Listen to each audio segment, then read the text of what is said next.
Setelah Adam alaihi salatu wassalam diturunkan di India dalam satu riwayat, kemudian Hawa diturunkan di Makkah, maka Allah subhanahu wa ta'ala pertemukan keduanya. Dari sinilah kemudian Allah subhanahu wa ta'ala berikan karunia kepada Adam dengan beberapa putra dan putri. Jadi Hawa itu setiap melahirkan selalu kembar. Jadi ada laki-laki, ada perempuan. Dan Hawa melahirkan sampai 20 kali.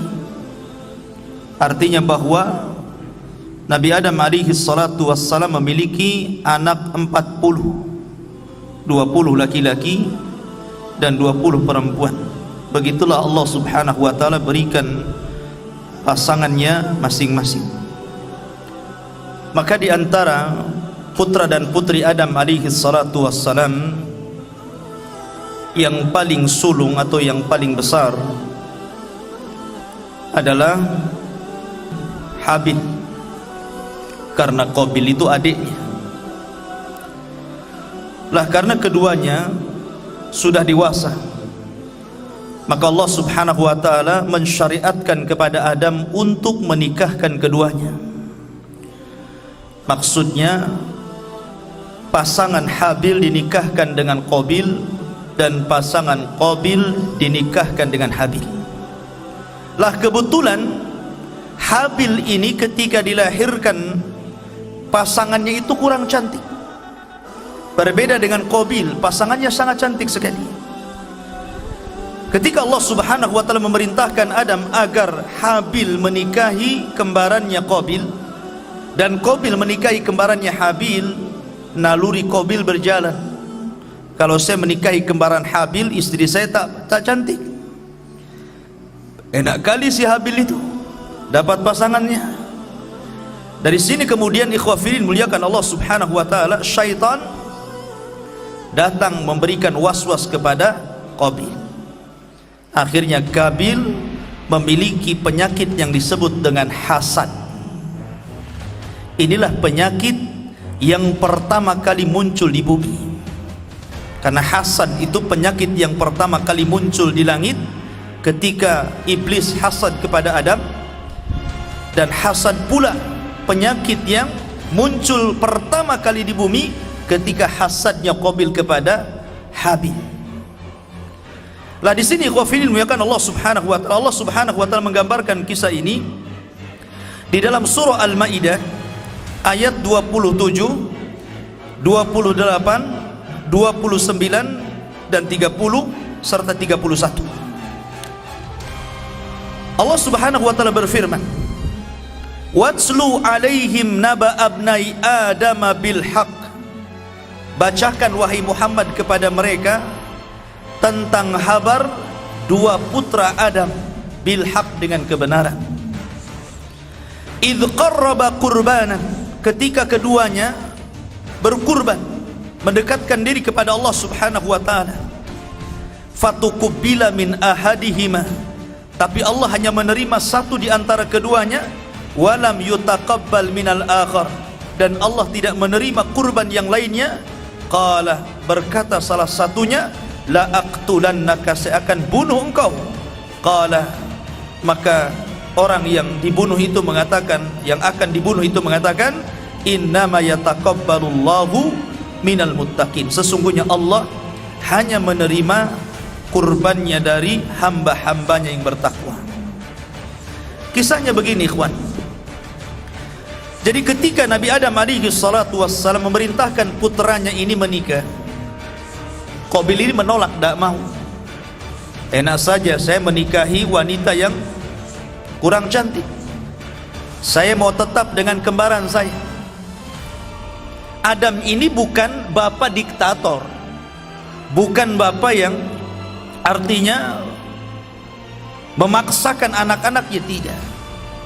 Dia tetap berusaha supaya Qabil ini mau menerima perintah Allah. Dari situlah kemudian Adam alaihi salatu wassalam berdoa, maka turunlah syariat untuk kurban.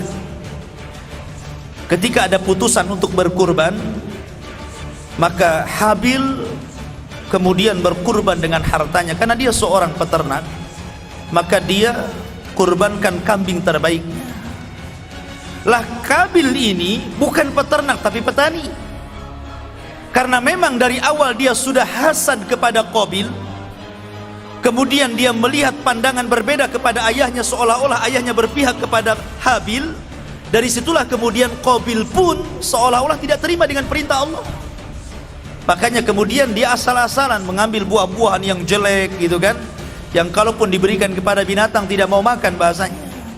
Tapi karena itulah Qabil marah gitu kan, dia bawa sekeranjang buah-buahan yang buruk dinaikkan ke atas gunung.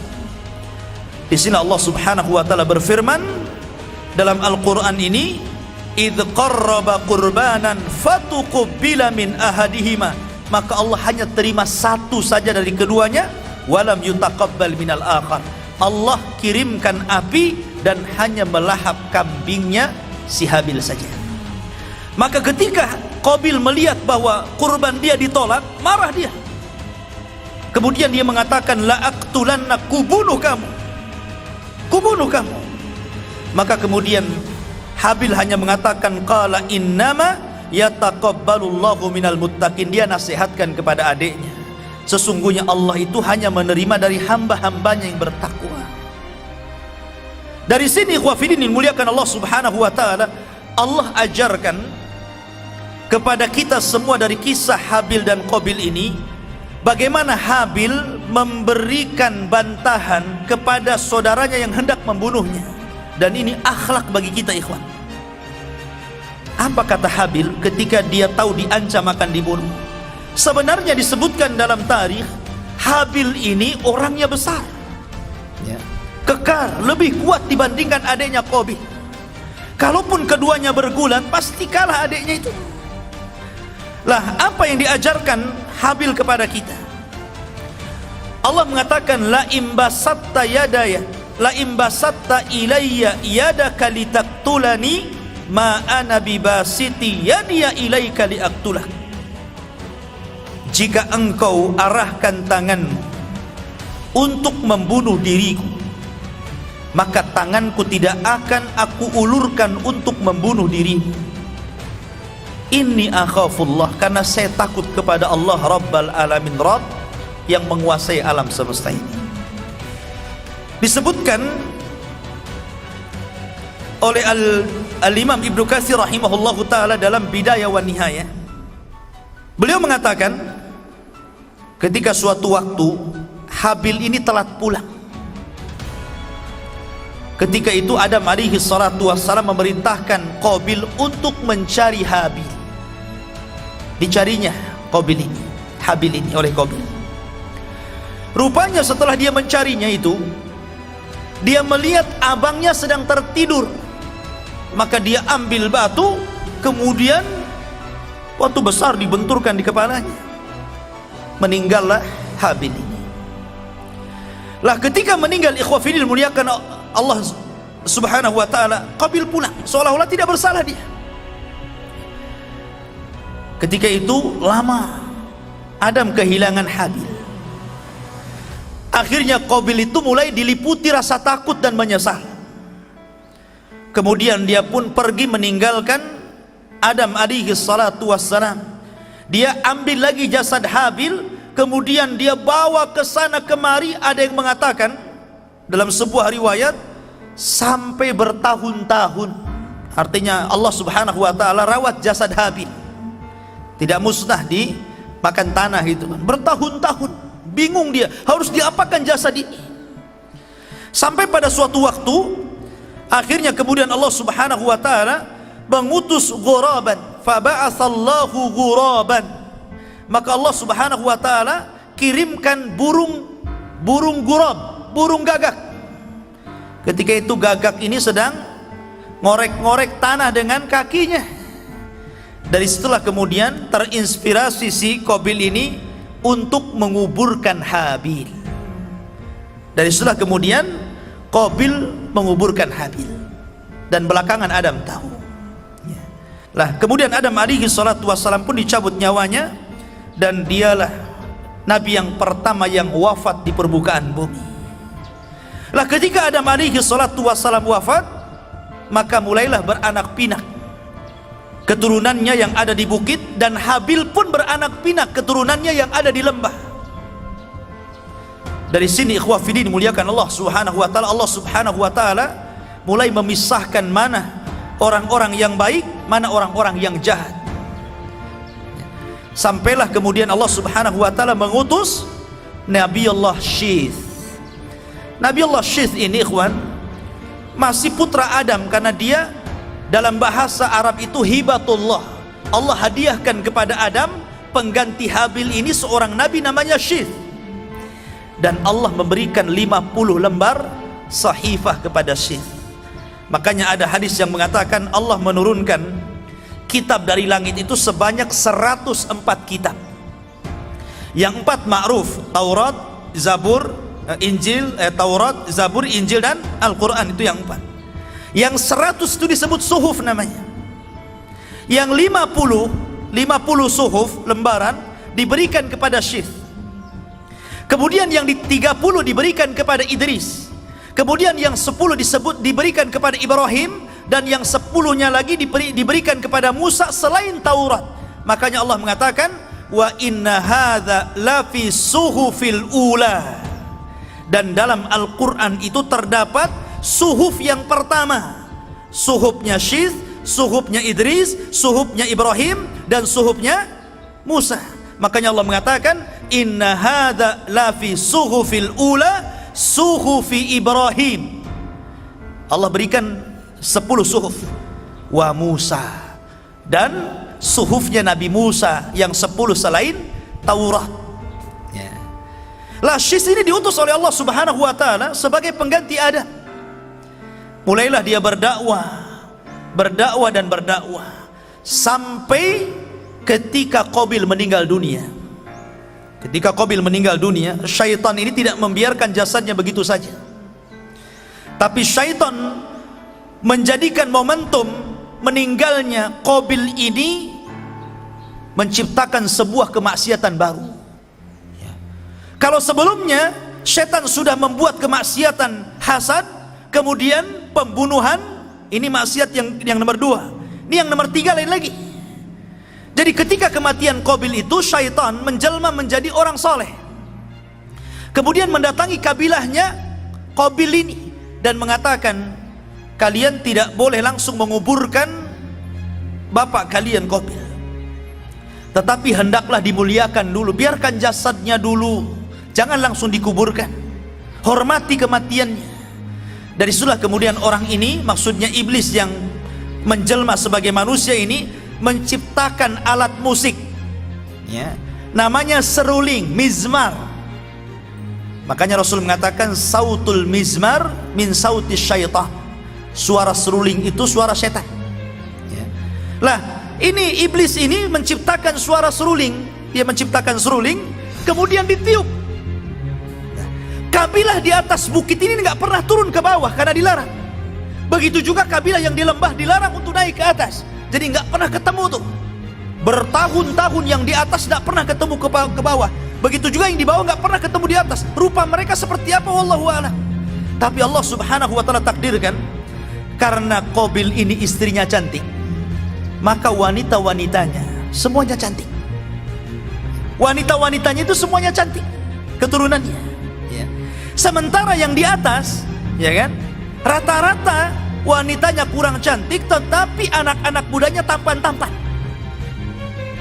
Maka ketika mendengar suara seruling, aneh bagi mereka. Nggak pernah mereka mendengar suara lagu, suara musik gitu kan, instrumen musik dari seruling itu nggak pernah.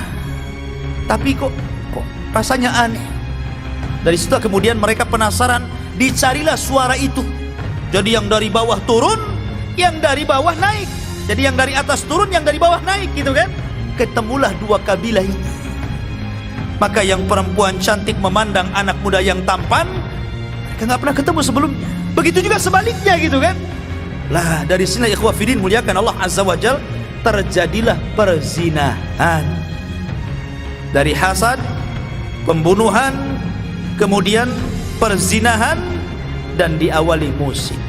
Makanya musik, zina, dan khamr ini 3 serangkai yang tidak mungkin dilepas. Kalau ada zina pasti ada musik, ya. Pasti ada khamr di situ.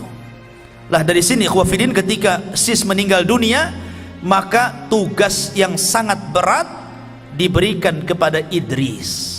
Idris ini diutus ketika rusaknya akhlak.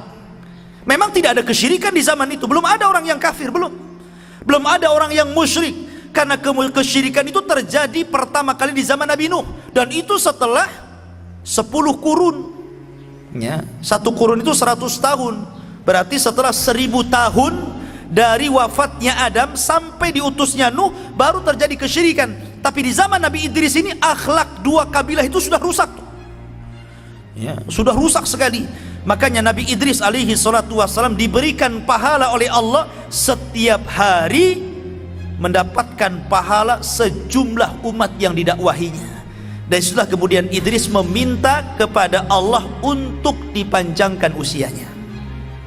Berjumpalah dia dengan Jibril. Dia mengatakan, wahai Jibril, aku ingin berdoa kepada Allah agar malaikat maut tidak langsung mencabut nyawaku. Aku ingin panjang usiaku karena melihat keutamaan yang luar biasa yang Allah berikan kepadanya. Kata Jibril, nggak apa-apa, tapi kamu harus ngomong kepada malaikat maut, ya. Kemudian kata Idris, di mana aku mendapatkan malaikat maut supaya aku bisa bicara kepadanya dan tidak cepat-cepat dicabut nyawaku? Kata Jibril, gampang, ku antar kau ke langit. Maka akhirnya Idris pun diangkat oleh Jibril ke langit pertama, kedua, ketiga, sampai keempat. Dan ini diisyaratkan dalam Al-Quran, wa rafa'nahu makanan aliyah, kami angkat Idris ke tempat yang tinggi, maksudnya ke langit keempat. Kononnya mau berjumpa dengan malaikat maut, ya. Sesampainya di langit keempat, malaikat maut sudah nunggu di situ, ya. Belum dipanggil sudah muncul. Yang heran Jibril. Kata Jibril, ya malakal maut, kenapa kamu ada di sini? Kata malaikat maut, wahai Jibril, barusan Allah memerintahkan aku untuk mencabut nyawa manusia di langit keempat. Aku pun heran, mana ada manusia di langit keempat. Rupanya tidak ada manusia di langit keempat kecuali Idris. Idris mau nawar supaya dipanjangkan usianya, malaikat maut hari itu pula diperintah untuk mencabut nyawanya. Idza jaa ajaluhum la yastakhiruna sa'atan wa la yastaqdimun. Kalau ajal sudah datang, nggak mungkin telat, nggak mungkin maju, pasti pas waktunya. Maka Idris pun kemudian dicabut nyawanya. Satu-satunya nabi yang meninggal di langit hanyalah Idris.